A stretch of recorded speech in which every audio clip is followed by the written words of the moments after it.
We are very grateful to Secretary Bryson for finding a little bit of time to be with us this morning.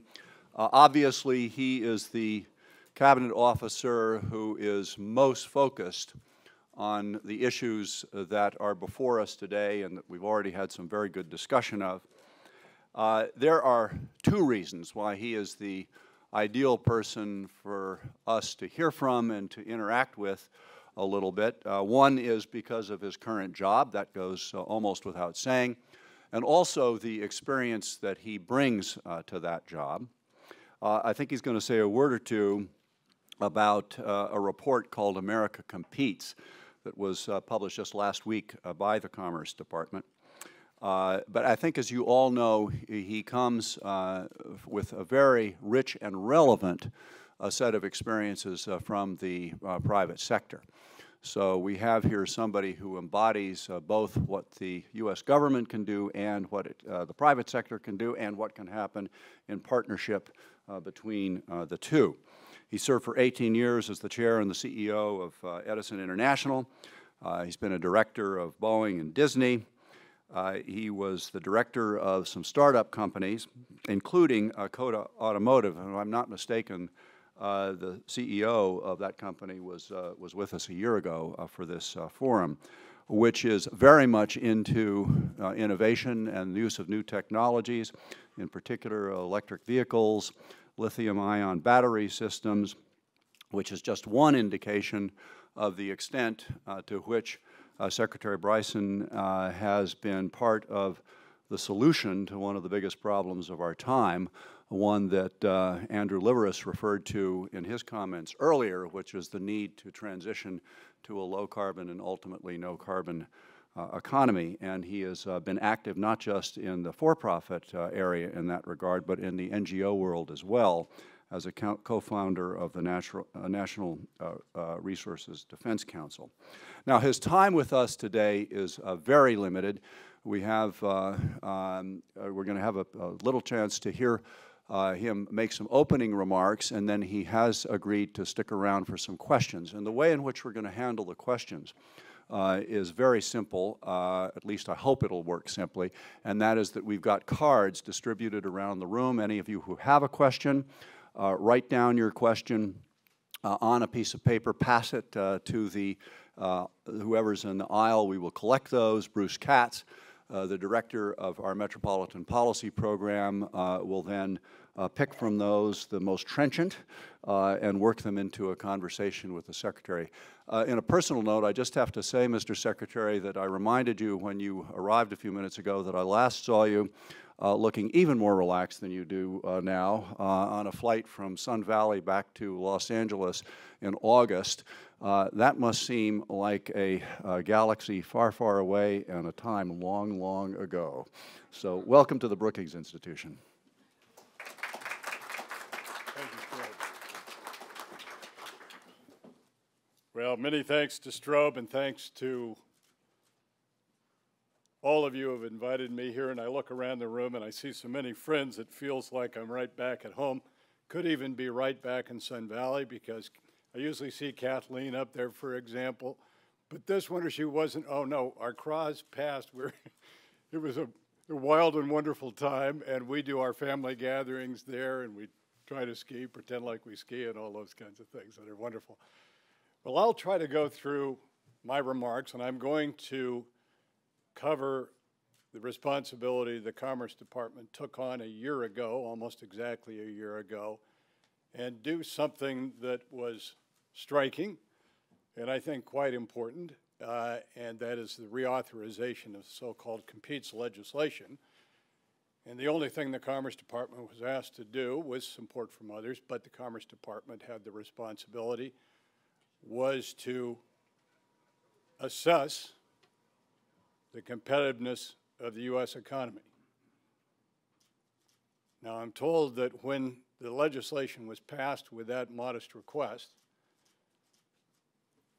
there was a kind of sense on the part of the economists and statisticians and the various people in the respective roles at the Commerce Department, oh, how can we do that? And I think they did a spectacular job, and I'm going to go through and try to summarize that for you and do it in something like 15 minutes, and then I'd be very pleased to have questions. So the central question,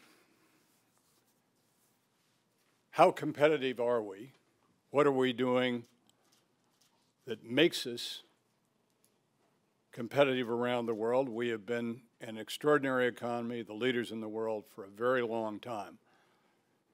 But it's not unknown, it's a relatively conventional observation to say we are losing that position. And we need to address that now. So, what the Competes report says, we've had the great benefit of spectacularly strong businesses and business leaders, and we've had that for a long time. But the key thing is it was not alone the responsibility, it was not alone a consequence of having these strong businesses that we have done as well as we've done all these years. And the reality further is that the federal government has made a decisive difference. There, as all of you would recognize, there are tendencies across businesses, across the private sector, to underinvest in some areas. And those traditionally have been substantially invested in through the federal government, through state governments. And three areas in particular I'll touch on and that are set out in some detail in the Competes report are in the field of education, in infrastructure, and in basic research. So I'm going to talk about those, and then I'm going to, and I know Andrew Liveris is, I can almost say, well, Andrew Liveris, you heard the manufacturing perspective. I agree. But I'll say a few words about that and advanced manufacturing in particular.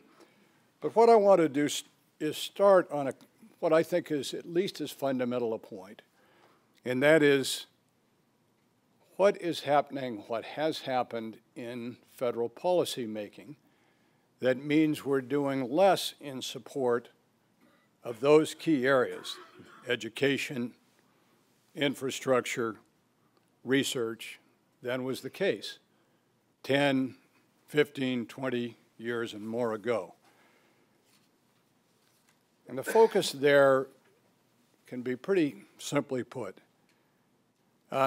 What we've seen over the years and increasingly is the damage that is done by very short-term thinking on the part of policymakers here in Washington.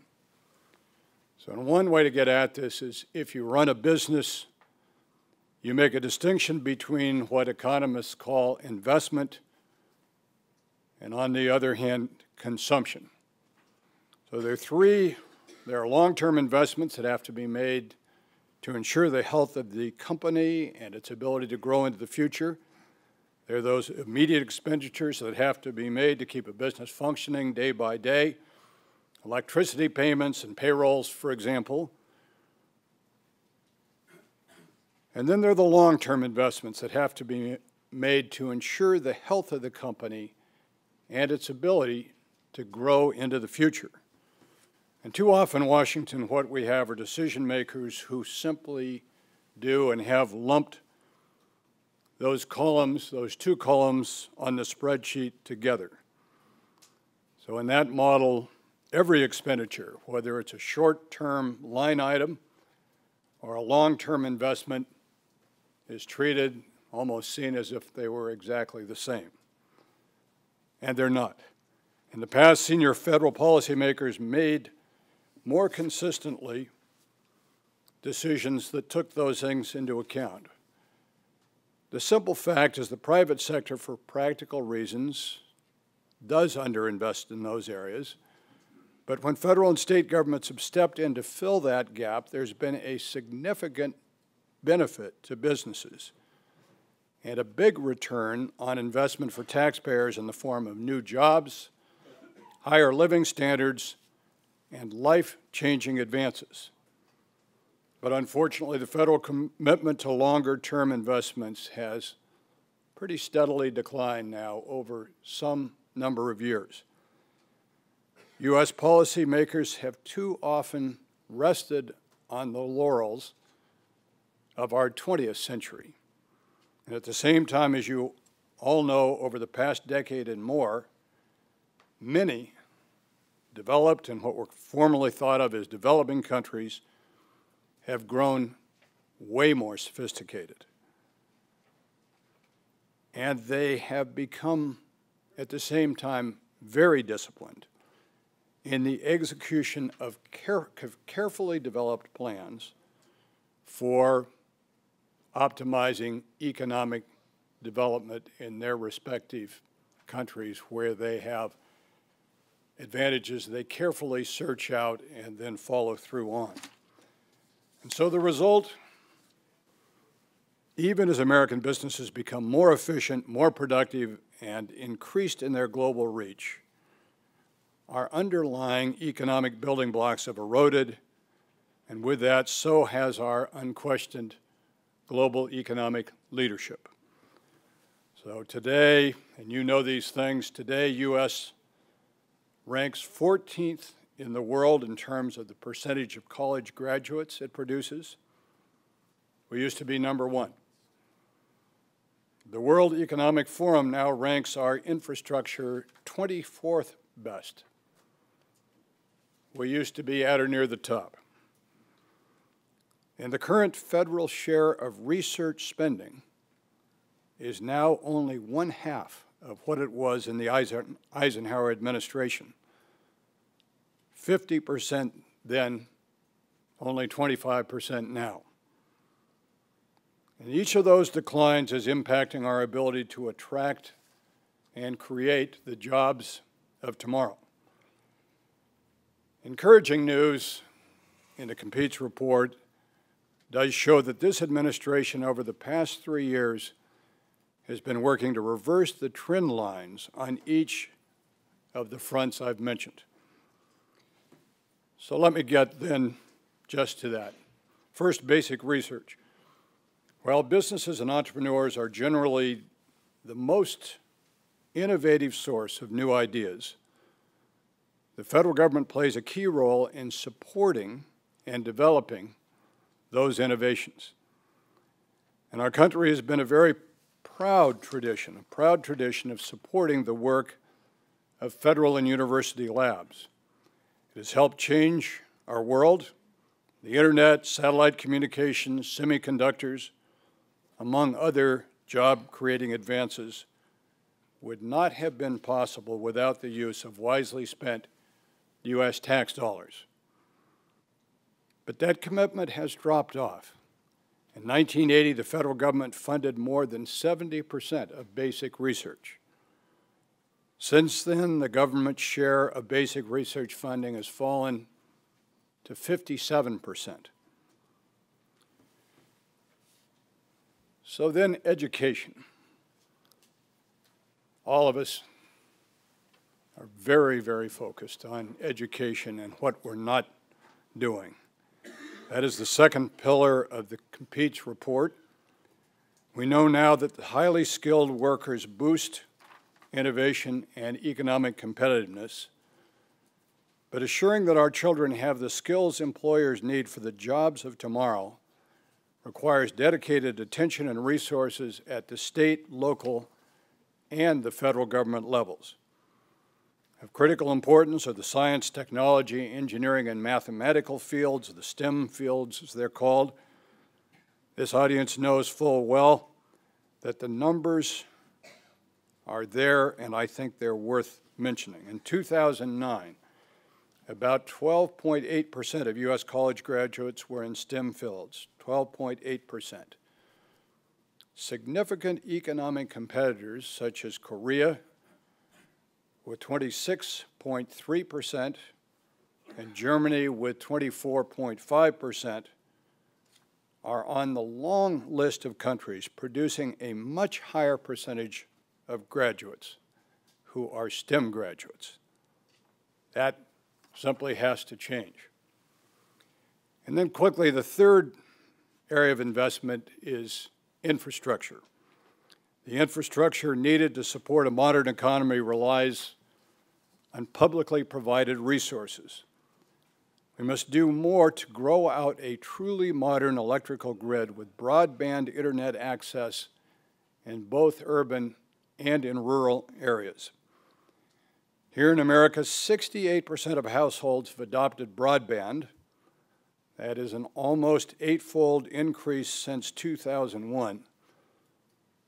And yet, when you think about it, 68% adoption rate means about a third of American homes are simply now cut off from the digital economy. So education, innovation, infrastructure, these are the areas we cannot afford to cut the role of the federal government. Indeed, investments in these areas will lead to a more competitive economy and higher growth. So what can be done? The administration is committed to restoring the consensus that once existed through Democratic and Republican administrations, that there are long-term priorities in which the public sector must invest so that our businesses have, in turn, a better chance at success. And what are we doing? We are increasing and sustaining the levels of funding for basic research by the federal government. The Recovery Act, of course, included a one-time infusion of federal R&D of $21.5 billion,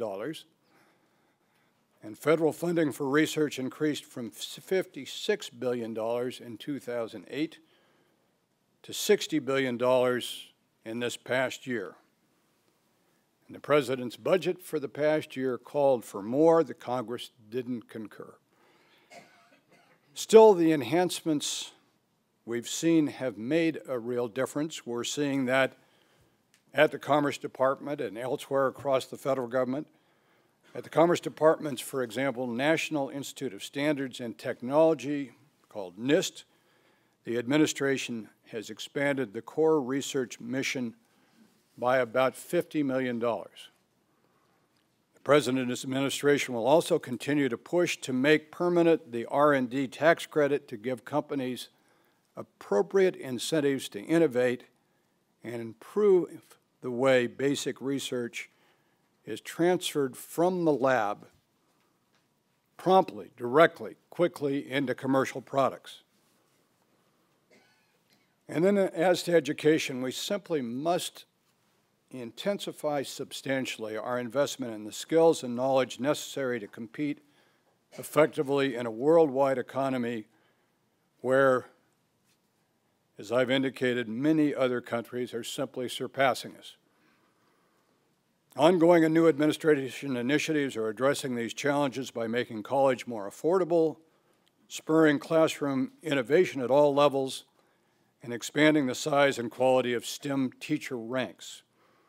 One such initiative is the Aspen Institute's Skills for America's Future effort, which the administration helped launch. That program, maybe you know of it, that program works with businesses, community colleges, labor unions, and other groups to encourage the growth of job training and job placement programs that really work. And then infrastructure.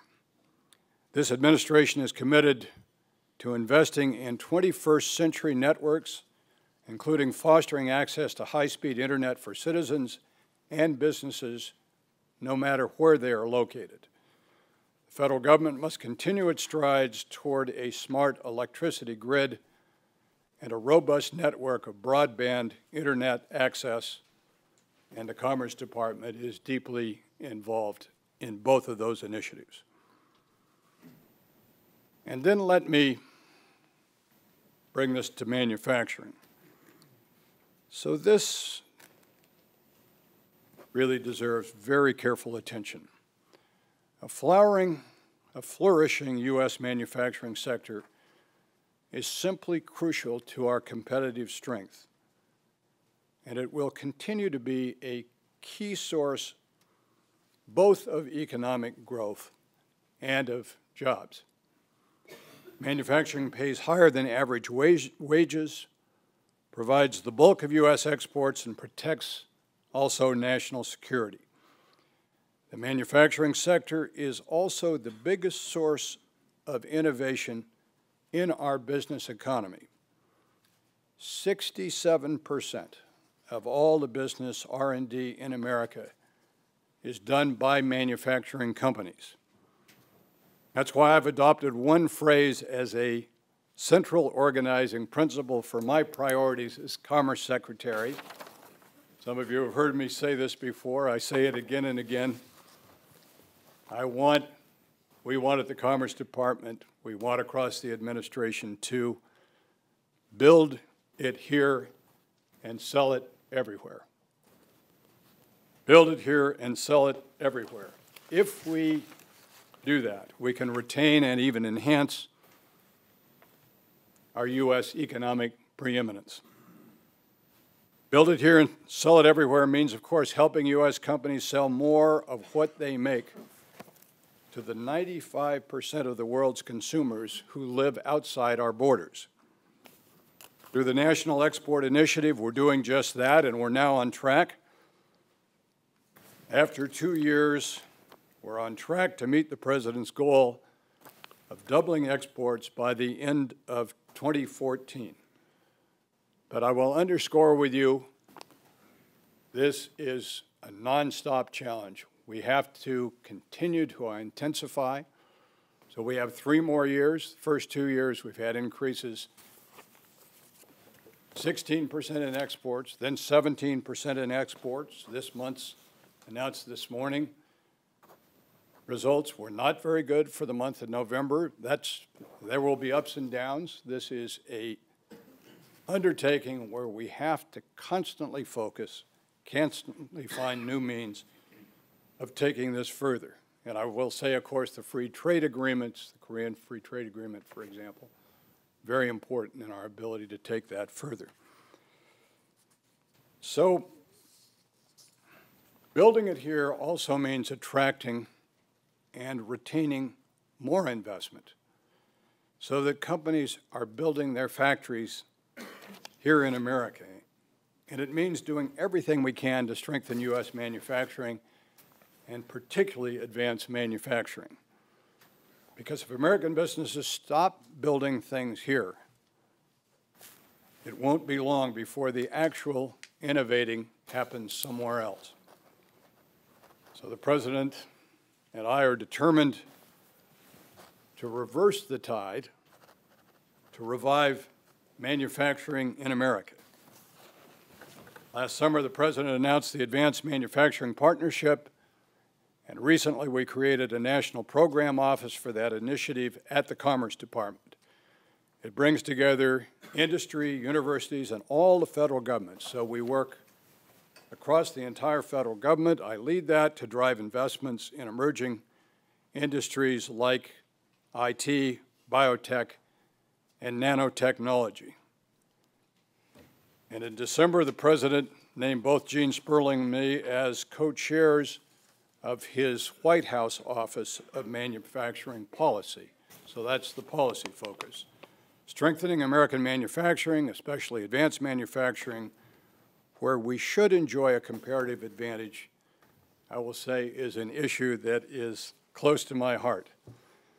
With more than 25 years now in the business community, including 16 years, for example, serving on the board at Boeing, I watched a broad decline in U.S. manufacturing and the erosion of the middle-class jobs that came with that.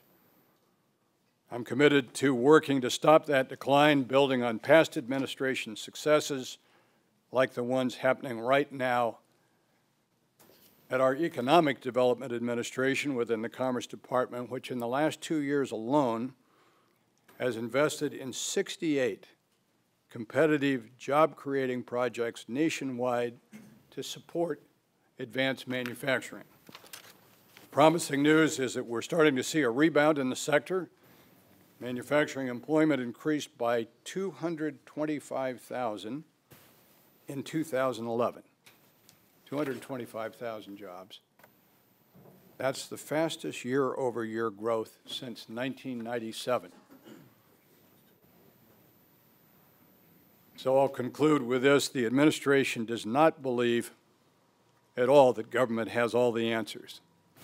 But it does believe that the public sector has a role to play in creating the conditions that make inspiration, innovation, and invention more likely to happen. Ultimately, job growth is the metric that is most important.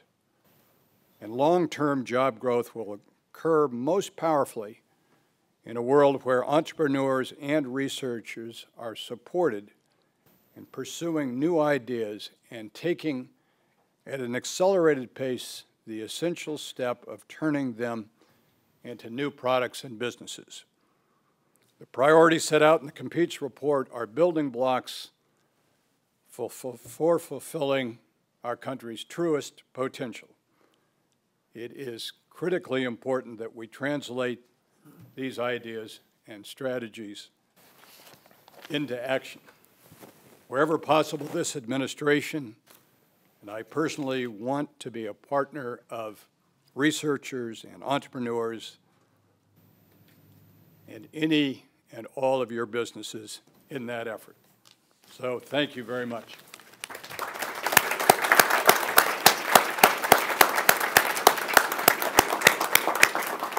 So, Mr. Secretary, Do you want to have him sit? you know, So is it, well, if yeah, you sit, I think we're going to have to happy to do wire you up. Yeah. good.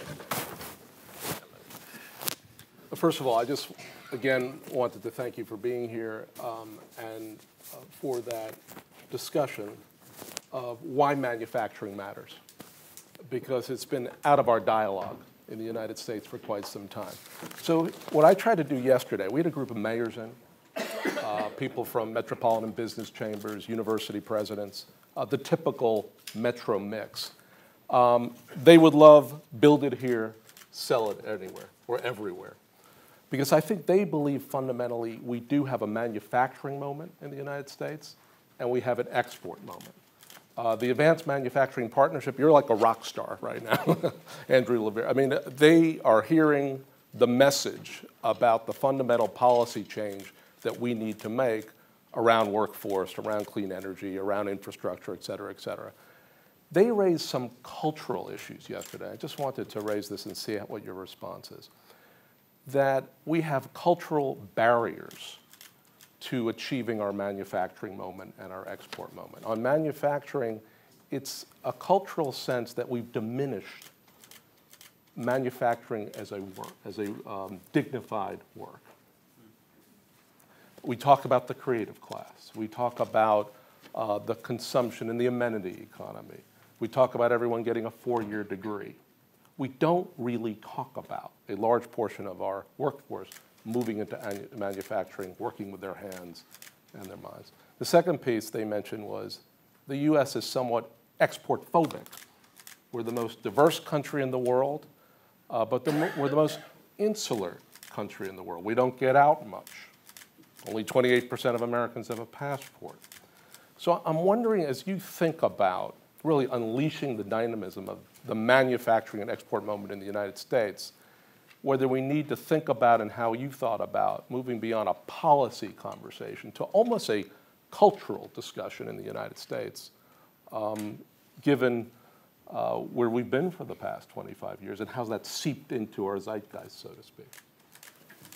Well, I think you're right. There's been a sense, and in some ways it's been more pervasive, I think, in the federal government than at the level of mayors and local governments.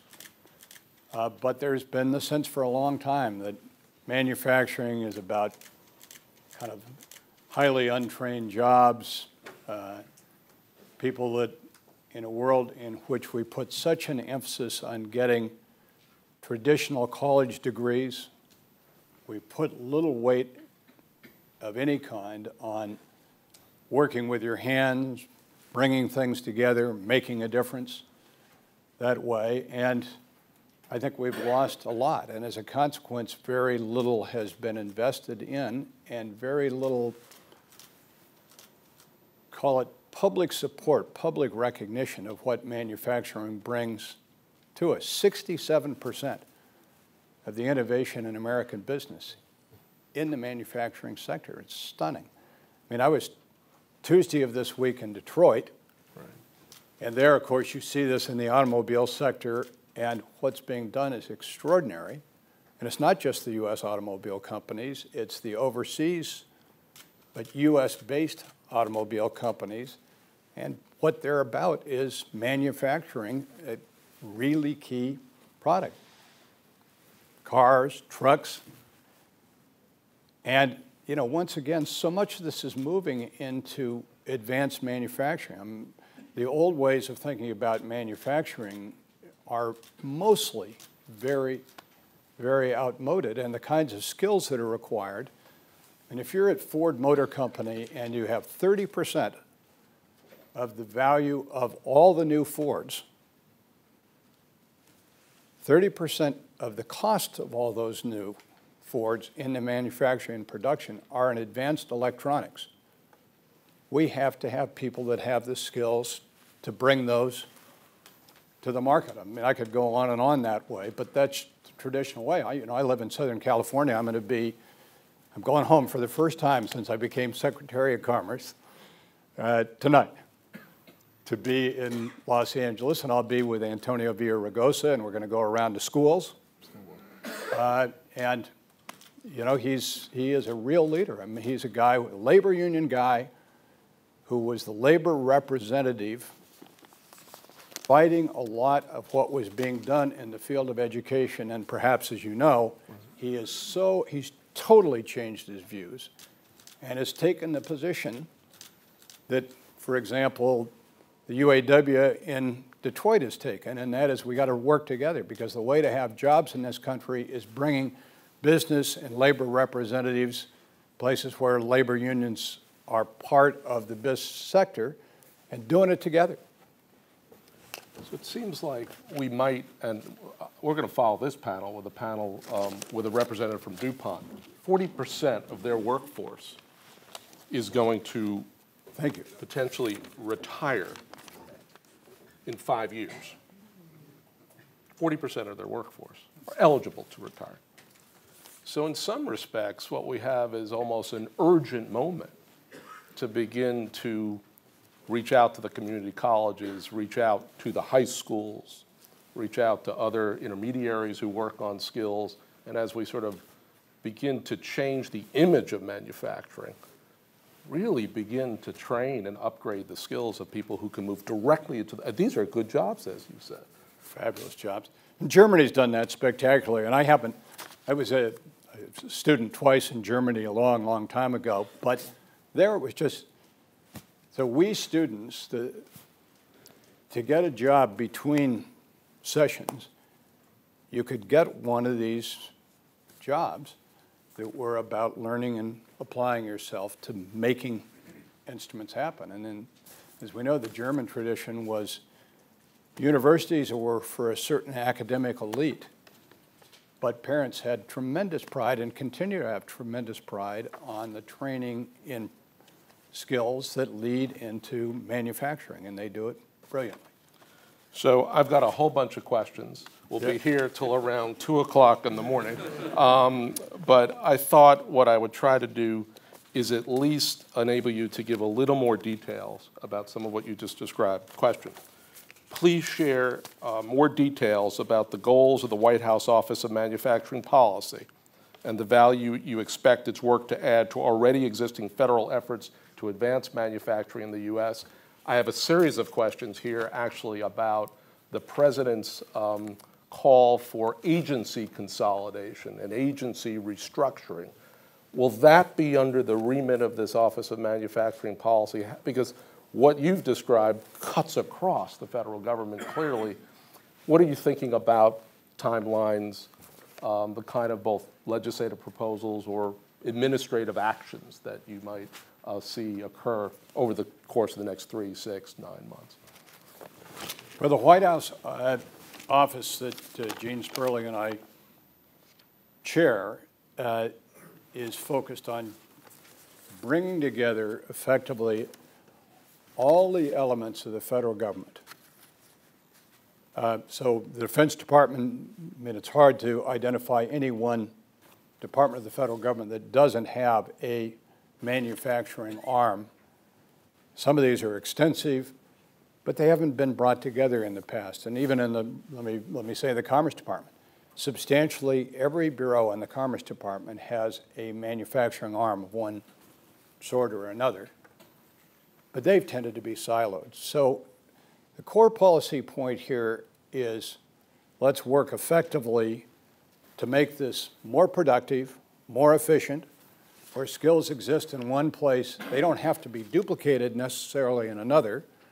Let's make them really productive, and let's take the dollars that are available and can be enhanced in the manufacturing sector and not spend those dollars fruitlessly on duplicative things from one department to the next. So that'll be a big focus. And then we have at the Commerce Department at NIST now set up the national programs. So that it's going to be a spectacular program. And we, from the outset, under the leadership of Pat Gallagher, who PhD physicist, who career person at NIST, who is absolutely the right person to head NIST. So he is, this is a case of a career person who is our undersecretary, brilliant guy, and he is reaching, and a team of him, and I'm spending a fair amount of time on this, reaching out to all the other departments to work together on this. And this, this has got to go way beyond policy. Anything that is pure policy, at some level, becomes a waste of time unless you're putting it into the reality of production, and that's the key thing. Other question, same line, Office of Manufacturing Policy, your own thinking coming out of the energy sector. How much do you think this is about the large global companies, their challenges, their supply chains, many of which are small and medium-sized enterprises, or other small manufacturing firms, some which may be exporting, some which may not be? How do you think about size and scale? Because that does have an enormous effect on a whole range of policies, both delivery and well as design. Well, it's a very good question, and the reality is the largest part of manufacturing in the country actually is in the supply chains. Right. So Andrew would have, here in the U.S., a very substantial supply chain. That's true. The automobile companies. I mean, what Ford, Ford didn't go into bankruptcy, but Ford couldn't have gone forward without General Motors finding a path through and out of its bankruptcy, because they had to have the support of a common supply chain that Ford couldn't afford to do if they did it independently. So this is happening everywhere, and Andrew and I probably gone over this ground 4 times, I bet, the time I've been Commerce Secretary, but I've done it widely with others. Cummins Engine Company goes on and all. And what they value so much is the supply chain, and the supply chains often are, they're invariably not more than, call it, medium-sized business, and a lot of them are quite small but growing businesses. So, there's a span here. And the people that want to work with their hands, that are willing to have the education and develop the education, they are really competitive, because to be in your supply chain, you have to be awful good, right? And these small businesses, they're just competing like crazy. I mean, it's the instinct that business people have of getting out there and winning. Last question, going back to your prior life, if you remember your prior life. Yeah. Deals with the potential of the clean economy and clean tech to be a driver of manufacturing. We did a report at Brookings going back about 6 months where we said that the clean economy is disproportionately manufacturing-oriented, disproportionately innovation-oriented, and disproportionately export-oriented. So it hits all the right buttons, but it requires a stable and predictable and certain level of national policy, then obviously in alliance with the state and local. Do you agree with the assessment of the potential of the clean economy to be part of the manufacturing moment? And are there some short-term actions that the national government can do, either to do no harm or to potentially provide more proactive support? Well, I've been of the view that we would be better across the country in dealing with clean energy steps were there at some level a common set of requirements and supports across the entire federal government. This is an area in which the states have really led. And the states, I think, have done it with innovation, with offering the advantage of our federal forum. That is, with different approaches, often very creative approaches. You know, where I've lived and where I've worked this for a long time, California has been an extraordinary leader, a special leader. Everybody's facing the reality of a tough economy right now. We've had the great advantage in the ability in the world, for example, of utilities, to have the natural gas prices come down so strikingly that allowed some room in many states for the state regulators and the utilities to continue to have something like current pricing in the market with some of their fuel costs down, leaving some additional room for clean energy technology development and application. But that's fragile. I mean, the reality is we're all dealing with both the advantages and the disadvantages of a very tough economy. The advantages, in my judgment, make us think more fundamentally in fresher ways about how you get more out of every dollar that you have, for example, in the federal government, every dollar you have in the business. What is a disadvantage, clearly, is that some of the innovation and a lot of the financial support that was there to turn ideas into practical programs is diminishing. Well, I know you have to go, though we'd obviously like you to stay. It strikes me just listening to your talk and to these responses that your view of competitiveness really is an agenda that's co-produced across sector and co-produced across all levels of government. And it strikes me that a lot of what the Advanced Manufacturing Partnership is putting forward and what you've described here today can play out in the states and the cities and the metros, irrespective of what happens at the national level. So you may find that your manufacturing moment and export moment really begins to bubble up as we sort through our political difficulties at the national scale. We really thank you for coming to Brookings. Thank you very much. And for serving the nation. Pleasure.